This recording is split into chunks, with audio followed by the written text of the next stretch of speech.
Halo semuanya. Nah, kembali lagi di Senopati Report. Nah, aku host, aku Tia dari kelas 12 B1.1. Nah, kali ini aku ada di SMA Negeri 1 Batu seperti yang bisa kalian lihat. Nah, di sini itu lagi diadakan yang namanya pemilihan OSIS nih guys. Nah, kira-kira apa aja sih urutan ataupun kegiatan-kegiatan yang ada di pemilihan OSIS SMA Negeri 1 Batu 2024. Yaitu yang pertama nih, adanya pembukaan untuk pendaftaran calon anggota OSIS. Dan yang kedua, ada wawancara atau seleksi dari anggota OSIS. Yang ketiga, ada debat atau orasi calon ketua dan wakil ketua OSIS. Dan yang terakhir itu ada e-voting. Jadi kita lihat ya keseruannya. Bye-bye. Nah, di sini ada 3 kandidat calon ketua dan juga wakil ketua OSIS. Nah, calon 1 atau paslon 1, yang pertama calon ketuanya nih ya guys ya, Ayu Trisna. Dan yang kedua calon wakil ketuanya yaitu ada Gilda Dwi Pratiwi. Nah, paslon kedua itu ada pasangan cewek sama cowok nih guys nih. Nah, calon ketuanya itu adalah Nadita Parwati. Dan yang kedua calon wakil ketuanya itu adalah Bagus Satria Wibawa. Nah, selanjutnya ada paslon yang terakhir atau paslon yang ketiga, yaitu calon ketuanya bernama Wulandari Putri. Dan yang calon wakil ketua OSISnya itu ada Intan Mahasari. Nah, kira-kira siapa ya yang menang? Tentukan pilihan kalian ya. Adapun program kerja yang akan kami jalankan yaitu yang pertama menyediakan tempat waksa, wadah kritik, saran ataupun harapan. Lalu yang kedua ada Plasman Gotelan. Plasman Gotelan ini bertujuan untuk meningkatkan dan juga mengembangkan bakat-bakat yang dimiliki oleh seluruh siswa SMA Negeri 1 Batu yang kemungkinan eventnya dilaksanakan setelah basic. Keimanan dan ketakwaan terhadap Tuhan Yang Maha Esa. Yang kedua, mewujudkan siswa-siswi SMA Negeri 1 Batu dalam iman dan takwa terhadap Tadi sempat menyinggung mengenai memberikan saran kepada sekolah. Tetapi jika sekolah tidak menanggapi saran tersebut, apa yang akan kalian lakukan? Terima kasih. Baik, izin menjawab. Jika pihak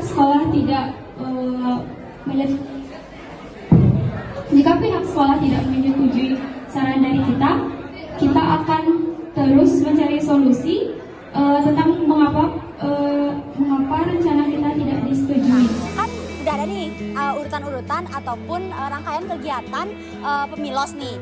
Nah, setelah debat, tadi kan aku sempat mention debat nih, ada debat dari calon ketua maupun wakil ketua OSIS. Nah, setelah debat itu akan dilaksanakan e-voting. Nah, e-voting itu akan dilaksanakan dan berlaku untuk seluruh warga dari Blasman itu sendiri, dari kelas 10, kelas 11, dan kelas 12. Nah, e-voting ini dilakukan di dalam sebuah link yang akan ditulis di sini. Nah, kita bakal bisa klik linknya di sini, lalu kita memasukkan username serta password yang sudah tertera. Misalnya nih, aku Cynthia, aku punya username NPTUJ dan juga passwordku 030350. Nah, jadinya kita tinggal klik, dan lalu pilih deh scroll, pilih paslon 1, 2, ataupun 3.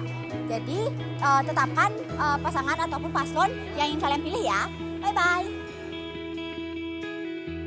Nah, halo semuanya, setelah aku ngasih tahu kalian nih step-step dari pemilihan ataupun e-voting dari calon ketua maupun wakil ketua OSIS.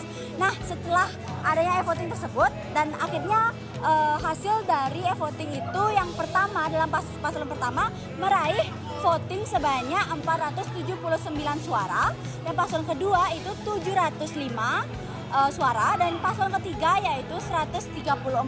Dan selamat bagi paslon kedua karena meraih hasil e-voting terbanyak.